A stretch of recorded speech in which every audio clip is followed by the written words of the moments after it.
परिचय। बच्चों, आज हम जैव प्रौद्योगिकी एवं उसके उपयोग के बारे में जानेंगे। वाह सर, ये रोचक लग रहा है। हाँ, इसलिए मुझे कौन बताएगा कि जैव प्रौद्योगिकी क्या है? आपने सही बताया रितु। क्या कोई मुझे बता सकता है कि जैव प्रौद्योगिकी का उपयोग किन प्रक्रियाओं के लिए किया जाता है?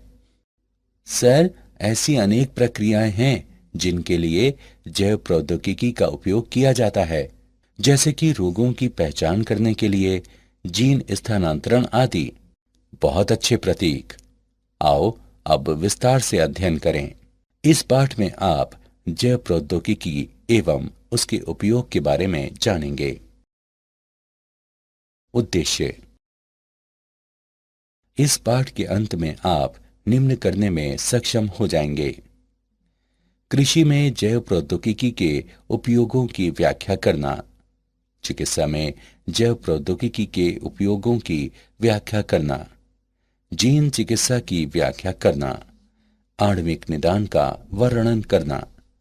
परजीवी जंतुओं और उनके उपयोगों की व्याख्या करना और नैतिक मुद्दों की चर्चा करना।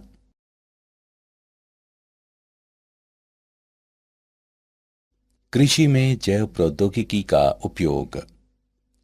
विशिष्ट उपयोगों हेतु किसी उत्पाद को बनाने या रूपांतरित करने, पौधों या जंतुओं में सुधार करने के लिए जीवाणु, वायरस, कवक, यीस्ट, जंतु कोशिका, पादप कोशिका आदि जैसे सजीव जीवों का उपयोग करने वाली प्रौद्योगिकी के रूप में जैव प्रौद्योगिकी को विस्तार से परिभाषित किया जाता है। कृषि में जैव प्रौद्योगिकी एक कारगर तरीका है जिसके द्वारा उन फसलों को तैयार किया जाता है जो हमारे बदलते वातावरण में बेहतर प्रदर्शन कर सकें। इनमें से कुछ पीड़क प्रतिरोधी, शाकनाशी प्रतिरोधी, सूखा प्रतिरोधी, लवण सहनशील, ऊष्मा प्रतिरोधी फसलों का विकास शामिल है। जब प्रयोगशाला में एक जीव के जीन को दूसरे जीव को सुधारने या परिवर्तित करने के लिए अभिप्राय पूर्वक स्थानांतरित किया जाता है तो आनुवंशिकता रूपांतरित जीव यानी जीएमओ का निर्माण होता है।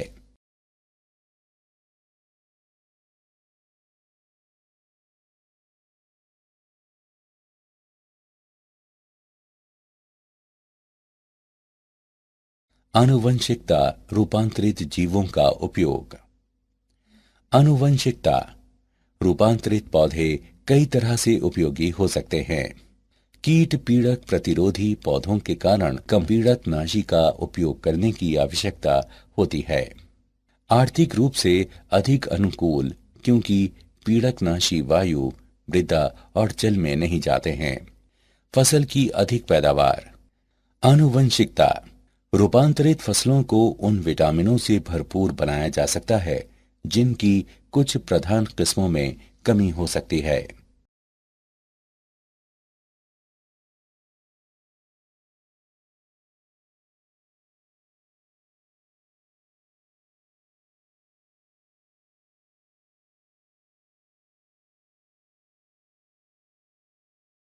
कृषि में जैव प्रौद्योगिकी का उपयोग। बीटी कपास। बैसिलस थोरिनजिएंसिस द्वारा उत्पन्न क्राई प्रोटीन विभिन्न कीट पीड़कों के विरुद्ध प्रभावित जैव कीटनाशक होते हैं। क्राई जीव विषों को डिंब आंत्र ल्यूमेन में सक्रिय प्राग जीव विष के रूप में उत्पन्न किया जाता है। जीव विष आयनिक छिद्रों को बनाने वाली कला में स्वल्प लकन और अंतर्वेशन को प्रेरित करने वाले ग्राहियों से जुड़ जाते हैं जो कोशिकाओं और डिंब को मार देते हैं।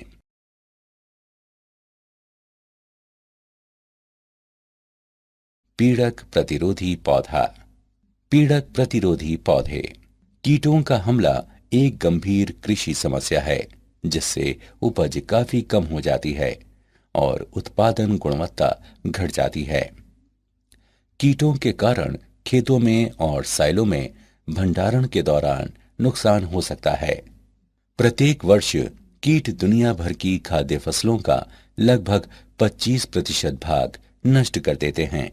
आरएनए अंतःक्षेप द्वारा विशिष्ट जीन को निष्क्रिय करना इस समस्या का वांछनीय प्राकृतिक समाधान है। द्विसूत्री आरएनए मध्यवर्ती अंतःक्षेप आरएनएआई जीवों में जीन अभिव्यक्ति को निष्क्रिय करने की सरल और तीव्र विधि है। किसी जीन का निष्क्रिय होना आरएनए का छोटे छोटे आरएनए में निम्नीकरण का परिणाम है, जो समजात दूत आरएनए को लक्षित करने के लिए रिबोन्यूक्लिएज को सक्रिय करते हैं।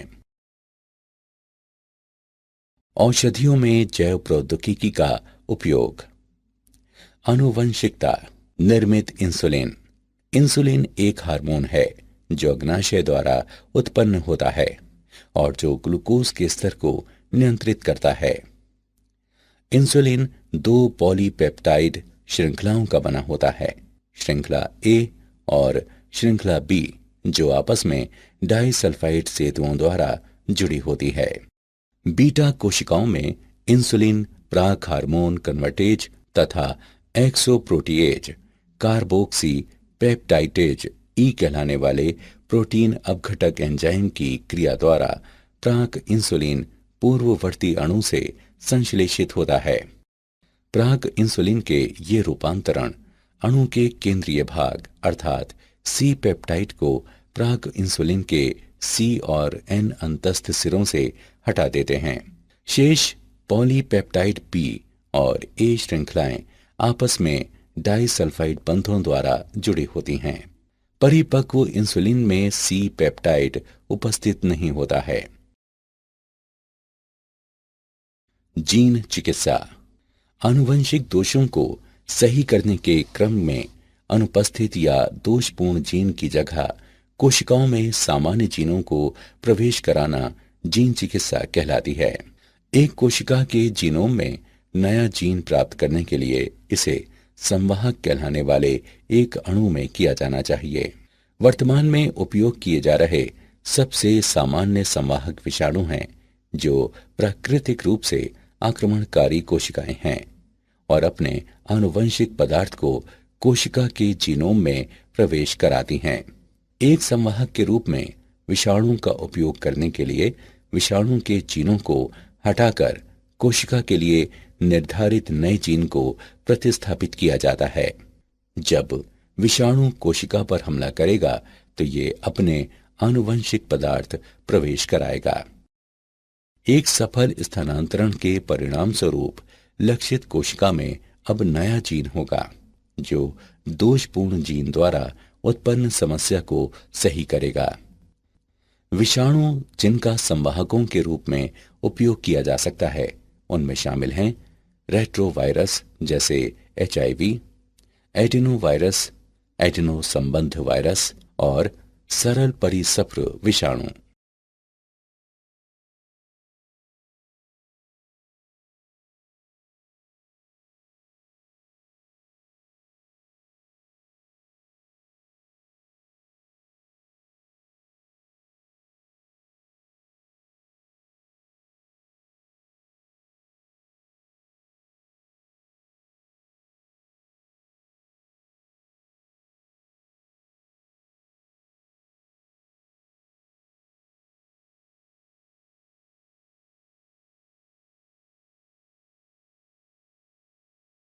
आणविक निदान। किसी ऊतक या तरल में प्रोटीन, DNA, RNA जैसे अणुओं के अध्ययन द्वारा रोगों की पहचान करने की प्रक्रिया आणविक निदान कहलाती है।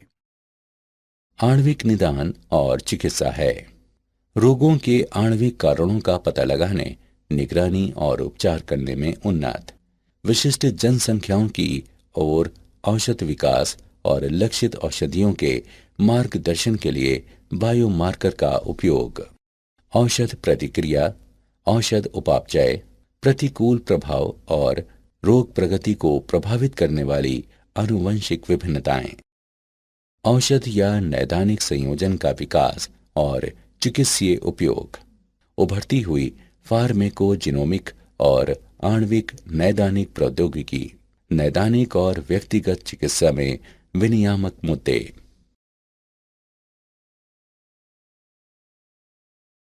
पारजीवी जंतु, ट्रांसजेनिक एनिमल्स, जंतु जिनकी आनुवंशिक विशेषताओं को एक रूपांतरित जीन द्वारा या आनुवंशिक प्रौद्योगिकी की तकनीक का उपयोग करके दूसरे जीव से प्राप्त जीन के अंतर्वेशन द्वारा बदल दिया गया है, पारजीवी जंतु कहलाते हैं। पारजीवी जंतुओं के उत्पादन के सामान्य कारण हैं। कुछ पारजीवी जंतुओं का विशिष्ट आर्थिक लक्षणों के लिए उत्पादन किया जाता है। उदाहरण के लिए, पारजीवी पशुओं को विशिष्ट मानव प्रोटीन युक्त दूध उत्पन्न करने के लिए बनाया गया था, जो मानव वातस्फीति के उपचार में सहायता करती है। उदाहरण के लिए, हार्वर्ड वैज्ञानिकों को ऑनको माउस या हार्वर्ड माउस कहलाने वाले आनुवंशिकता निर्मित चूहा बनाने में प्रमुख वैज्ञानिक सफलता मिली, जिसमें विभिन्न मानव कैंसरों के विकास को बढ़ावा देने वाला जीन है।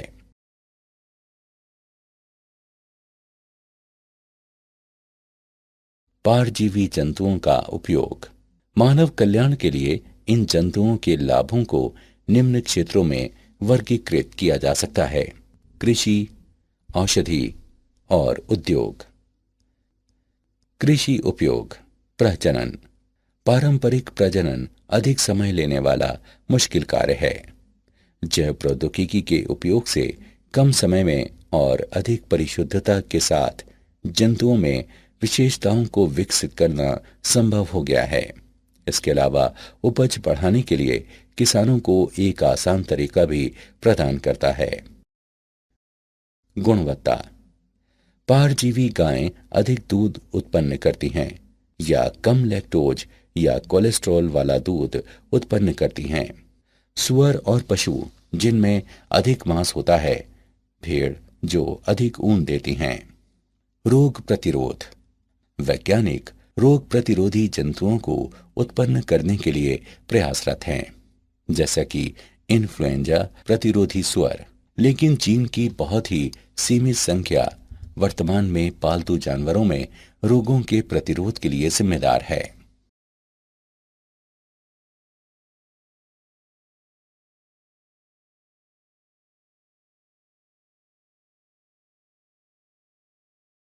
चिकित्सा उपयोग। जीनो ट्रांसप्लांटेशन। पारजीवी स्वर प्रत्यारोपण अंगों की कमी को पूरा कर सकते हैं। पोषण संपूरक और औषधियां। इंसुलिन, वृद्धि हार्मोन और रुधिर स्कंदन रोधी कारकों को पारजीवी गाय, भेड़ या बकरी के दूध से शीघ्र ही प्राप्त किया जा सकता है या पहले से ही प्राप्त किया जा चुका है। मानव जीन चिकित्सा। मानव जीन चिकित्सा में जीन की दोषपूर्ण प्रतिलिपियों वाले व्यक्ति के जीनोम से जीन की सामान्य प्रतिलिपि जोड़ना शामिल है। 5000 नामित आनुवंशिक रोगों के उपचार की संभावना बहुत अधिक है और पारजीवी जंतु एक महत्वपूर्ण भूमिका निभा सकते हैं। औद्योगिक उपयोग। सन 2001 में कनाडा में नेक्सिया जैव प्रौद्योगिकी के 2 वैज्ञानिकों ने दूध पिलाने वाली बकरियों की कोशिकाओं में स्पाइडर जीन को आपस में जोड़ दिया। बकरियों ने अपने दूध के साथ रेशम निर्माण आरंभ कर दिया और बाल्टी में अपने शरीर से महीन रेशम के सूत्रों को स्रावित किया। दूध से पॉलीमर सूत्रों को निकालकर और उनको धागों में बुनकर वैज्ञानिक एक हल्का, कठोर, लचीला पदार्थ बना सकते हैं, जिसका उपयोग सैन्य वर्दी, चिकित्सा में सूक्ष्म सीवन और टेनिस रैकेट के तार जैसे अनुप्रयोगों में उपयोग किया जा सकता है।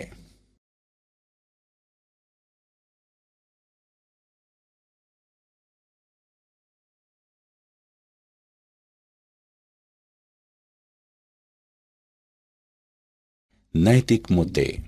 जीवों के आनुवंशिक रूपांतरण के तब अप्रत्याशित और अवांछनीय प्रभाव हो सकते हैं जब ऐसे जीवों को पारिस्थितिकी तंत्र में सन्निविष्ट कराया जाता है।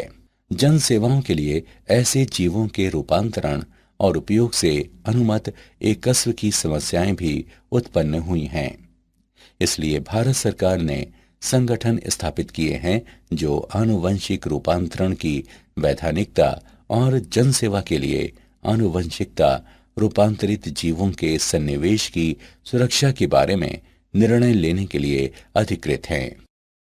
ऐसा ही एक संगठन आनुवंशिक अभियांत्रिकी संतुति समिति यानी जीईएसी है। सन 2001 और 2002 में भारत में 93 मिलियन टन चावल का उत्पादन हुआ और 2011 और 2012 तक सरकार का लक्ष्य 129 मिलियन टन चावल उत्पादन का है। बायोपायरेसी। बायोपायरेसी प्राकृतिक रूप से पाई जाने वाली जैव रासायनिक या आनुवंशिक सामग्री का व्यावसायिक रूप से उपयोग करने की कार्यप्रणाली है, विशेषकर एकस्व प्राप्त करके जो उस समुदाय जिससे ये उत्पन्न हुई है उसको उचित मुआवजे का भुगतान करने में विफल रहने पर भविष्य में इसके उपयोग को प्रतिबंधित करती है। भारत में उगने वाला बासमती चावल अपने विशिष्ट स्वाद और सुगंध के लिए मशहूर है, लेकिन एक अमेरिकी कंपनी ने अमेरिकन एकस्व व ट्रेडमार्क कार्यालय द्वारा एकस्व अधिकार प्राप्त कर लिया था। इस कंपनी ने भारतीय किस्मों को अर्ध बौनी किस्मों से संकरण कराकर बासमती की नई किस्म विकसित की। क्या आप जानते हैं, अमेरिकी शोधकर्ताओं ने एक प्रणाली विकसित की है जिसमें नीले प्रकाश को सक्रिय करके किसी भी वांछित जीन को प्राप्त किया जा सकता है तथा टर्न ऑन या टर्न ऑफ कर सकते हैं, जो जैव प्रौद्योगिकी और चिकित्सा में अनुसंधान के लिए हो सकते हैं। यह पहली बार है जब डीएनए के विशिष्ट खंडों को टर्न ऑन या टर्न ऑफ किया गया है। उन्होंने अमेरिकन केमिकल सोसाइटी के जर्नल में प्रकाशित अपने शोध पत्रों में प्रकाश की तीव्रता का उपयोग करके जीन अभिव्यक्ति के स्तर को अनुकूल बनाने के बारे में जानकारी भी दी है। सारांश। आइए हमने जो कुछ सीखा है उसे संक्षेप में दोहराएं। विशिष्ट उपयोगों हेतु किसी उत्पाद को बनाने या रूपांतरित करने, पौधों या जंतुओं में सुधार करने के लिए जीवाणु, वायरस, कवक, यीस्ट, जंतु कोशिका, पादप कोशिका आदि जैसे सजीव जीवों का उपयोग करने वाली प्रौद्योगिकी के रूप में जैव प्रौद्योगिकी को विस्तार से परिभाषित किया जाता है। आरएनए अंतर्क्षेप द्वारा विशिष्ट जीन को निष्क्रिय करना कीट हमले की समस्या का वांछनीय प्राकृतिक समाधान है। आनुवंशिक दोषों को सही करने के क्रम में अनुपस्थित या दोषपूर्ण जीन की जगह कोशिकाओं में सामान्य जीनों को प्रवेश कराना जीन चिकित्सा कहलाती है। किसी ऊतक या तरल में प्रोटीन, डीएनए, आरएनए जैसे अणुओं के अध्ययन द्वारा रोगों की पहचान करने की प्रक्रिया आणविक निदान कहलाती है।